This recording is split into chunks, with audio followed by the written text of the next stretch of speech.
Ya, assalamualaikum warahmatullahi wabarakatuh. Saya hari ini ingin melanjutkan perjalanan camping di hutan. Kita jumpai ini buah-buah rambutan. Buah rambutan di tengah hutan.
Beda sama yang di kota. Kalau kita harus menggunakan duit baru bisa kita panen.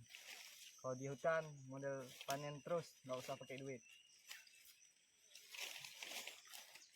Rasanya manis, masih segar.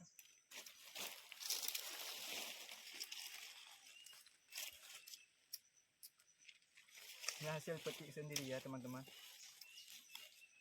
Oke, ini rambutannya. Ini kita lanjut lagi perjalanan selanjutnya.